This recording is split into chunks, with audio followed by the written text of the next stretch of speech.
বিসমিল্লাহির রহমানির রহিম। ভাই ও বোনেরা, যে যেখান থেকে আমাকে দেখছেন এবং শুনছেন, আপনাদের সবাইকে আমার সালাম, আসসালামু আলাইকুম। আশা করি আপনারা ভালো আছেন, আমিও ভালো আছি। Property Wasim by Tasmina YouTube চ্যানেলের পক্ষ থেকে জানাই শুভেচ্ছা। এখন আপনাদের সাথে ব্যারিস্টার শেখ ফজলে নূর তাপসকে নিয়ে সামান্য কিছু কথা বলতে চাচ্ছি।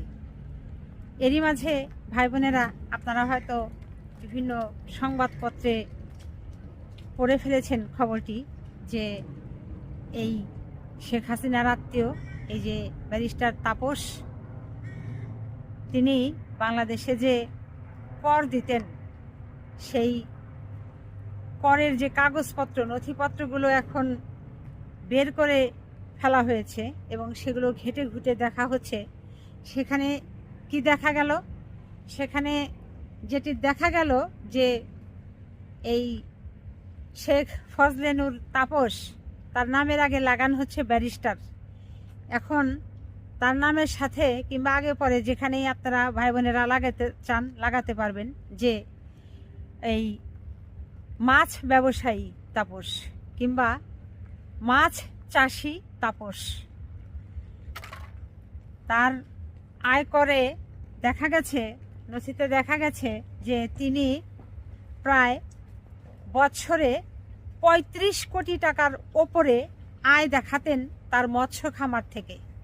এবং মৎস্য খামারের যে ঠিকানা দেখানো হয়েছে ওই গোপালগঞ্জে, সেখানেও যাওয়া হয়েছিল। সেখানে গিয়ে ওই মৎস্য খামারের কোনো অস্তিত্ব পাওয়া যায় নাই। সব মিথ্যা, ভুয়া কাগজপত্র তৈরি করে এই ব্যারিস্টার শেখ ফজলে নূর তাপস ২ নাম্বারি করে প্রতি বছর ৩৫ কোটি টাকা বাংলাদেশের মানুষের টাকা মেরে ওই মৎস্য খামার থেকে আয় করেছেন, এটি দেখিয়েছেন। এই শেখ পরিবারের সদস্যরা এত চোর, এত মিথ্যা কথা বলতে উস্তাদ, এত বাটপাড়িতে উস্তাদ। কিন্তু দুঃখ হলো যে বাংলাদেশের কিছু জনগণ এটি কানে শুনেও তারা কান বন্ধ, কানে সিল মারা, কান দিয়ে এটি শুনতে পান না। চোখের সামনে এই শেখ হাসিনার মানে কত ২ নাম্বারই দেখলো, শেষ পর্যন্ত ভারতে পালিয়ে গেল চোখের সামনে। এটি দেখেও তারা চোখ বন্ধ করে রাখে, এটি তারা অস্বীকার করে যে না, হাসিনা মনে হয় পালিয়ে যায় নাই। এখন এদেরকে কিভাবে বোঝাবেন? এদের আসলে ওই দিলের ভেতরে মোহর মারা, এদেরকে শত চেষ্টা করলেও কেউ বোঝাতে পারবে না। তো যা হোক, এখন এই যে ফজলে নূর তাপসের গোপালগঞ্জে যাওয়া হলো ঠিকানা মোতাবেক মৎস্য খামার থেকে, তিনি বছরে ৩৫ কোটি টাকা আয় দেখিয়েছেন। সেখানে গিয়ে দেখা গেল যে কিছুই নাই, সব কিছুই ফাঁকা, শূন্য। তো এইরকম কিছু নাইয়ের ভেতরে এইরকম তারা ২ নাম্বারি কথাবার্তা বলল। তিনি একজন ব্যারিস্টার ব্যক্তি হয়ে এই ধরনের কথাবার্তা কেন বললেন? এর তো আসলে বিচার হওয়া দরকার, কঠিন বিচার হওয়া দরকার, কঠিন শাস্তির আওতায় একে আনা দরকার। এখন কিভাবে আনবে? সেও তো এই লন্ডনেই পালিয়ে চুপচাপ বসে আছে ঘাপটি মেরে। তো যা হোক ভাই বোনেরা, এই ভিডিওতে যে কথাটি বলতে চাচ্ছি যে এই শেখ হাসিনার আত্মীয়, এই যে ব্যারিস্টার শেখ ফজলে নূর তাপস লন্ডনের যে ঠিকানায় বসবাস করেন, সেই বাড়ির সামনে গিয়ে খুব শীঘ্রই হয়তো আমি ভিডিও ধারণ করব এবং আপনাদেরকে সেটি দেখাতে চেষ্টা করব যে বাংলাদেশের এই মৎস্য ব্যবসায়ী, মৎস্য কৃষক তাপস এখন লন্ডনে কোথায় থাকেন, সেই বাড়িটি আপনাদেরকে দেখাতে চেষ্টা করব। তবে আজ নয়, অন্য আরেকদিন দেখাবো আরেকটি ভিডিওতে। তো এখন আমি আসলে আছি পূর্ব লন্ডনের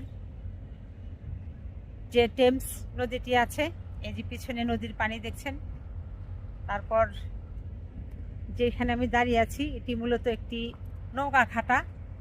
খুব সুন্দর এদেশের নৌকা ঘাটার সিস্টেম।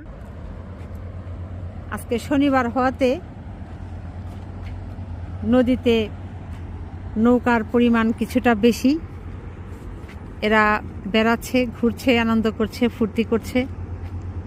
তো এই আনন্দ ফুর্তি যারা করছে এদের ভেতরে যদি খোঁজা যায়, এই বাংলাদেশ থেকে যারা এরকম 2 নাম্বারি মিথ্যা কথা বলে অর্থ উপার্জন করেছে, বাংলাদেশের মানুষের হক নষ্ট করে, বাটপারি করে অর্থ উপার্জন করে এই বিদেশের বাড়িতে পাচার করে দিয়েছে, এদেরকে খুঁজলে 2-4টা অবশ্য পাওয়া যেতে পারে। তো যদি পাই কখনো, সঙ্গে সঙ্গে ক্যামেরাটা অন করে ভিডিও ধারণ করে সেই বাটপারগুলোকে, চোরগুলোকে আপনাদেরকে দেখাতে চেষ্টা করব। বাংলাদেশে বর্তমানে যে অন্তর্বর্তী সরকার আছে, এই সরকারের কাছে একটি বিনীত অনুরোধ থাকবে যে এই আইনে পরিবর্তন আনা। সেটা কোন আইন? এই যে আইনটা আছে যে কোনো ব্যক্তির যদি মৎস্য খামার থাকে কিংবা মাছের ঘের থাকে কিংবা মাছ চাষের কোনো প্রকল্প থাকে, আর সেই প্রকল্প থেকে বছরে যে অর্থটা তিনি উপার্জন করবেন, আয় করবেন, আর সেই আয়ের উপর কোনো কর ধরা হবে না, এরকম সিস্টেমটা অবশ্যই বাদ দিয়ে দিতে হবে। এই সিস্টেমটা অবশ্যই রাখা যাবে না। কারণ হলো এই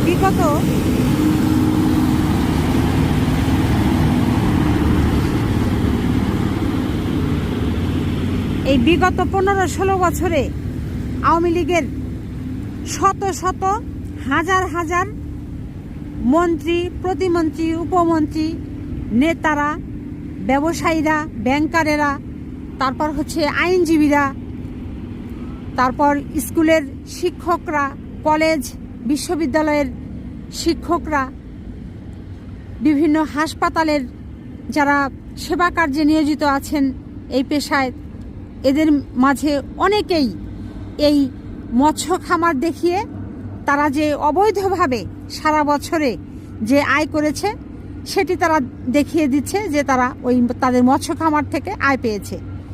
তো এটি আসলে অবশ্যই এই সরকারের কাছে বিনীত অনুরোধ থাকবে, এটি যেন সংস্কার করা হয়, এটি যেন সংস্কার করে এমনভাবে আনা হয় যে মানুষ যেন এই মৎস্য খামার থেকে আয় করছে এই কথাটা বলে 2 নাম্বারি করতে না পারে। ভাই বোনেরা, এখানে এই ব্যারিস্টার শেখ তাপস সম্পর্কে আরও একটি কথা বলতে চাচ্ছি। সেটা হলো, তিনি যেহেতু একজন আইনজীবী, তো তার কাছে যখন কোনো বাদী পক্ষ কিংবা বিবাদী পক্ষ যেত কোনো একটা মামলার বিষয় নিয়ে, তখন তাদের সাথে 1 ঘন্টা কথা বলতেই তিনি টাকা নিতেন নাকি 10 লক্ষ টাকা। 10 লক্ষ টাকা হচ্ছে তার সর্বনিম্ন রেট। এখন সর্বোচ্চ তো মনে করেন 2 ঘন্টা যদি লাগতো সেই মামলায়, তাহলে 20 লক্ষ, 3 ঘন্টা লাগলে 30 লক্ষ, এরকম অর্থের তার আর অভাব নেই। তো এখন আমার প্রশ্ন যে ওনার যেহেতু আসলে অর্থের কোনো অভাব নেই, উনি একজন শিক্ষিত, উচ্চ শিক্ষিত মানুষ, তিনি একজন ব্যারিস্টার, তো সেই লোক এই বাংলাদেশের যে আয়কর আছে এই আয়করকে ফাঁকি দিবার জন্য তিনি কেন খামাখাম এই মিথ্যার আশ্রয়টা নিতে গেলেন? তো যাই হোক ভাই বোনেরা, টেমস নদীর পাড় থেকে এখন বিদায় নেব। সবাই ভালো থাকবেন, সুস্থ থাকবেন এবং আমার জন্য দোয়া করবেন। আমার এই চ্যানেলটিতে লাইক, কমেন্ট, শেয়ার এবং সাবস্ক্রাইব করবেন। আসসালামু আলাইকুম, আল্লাহ হাফেজ।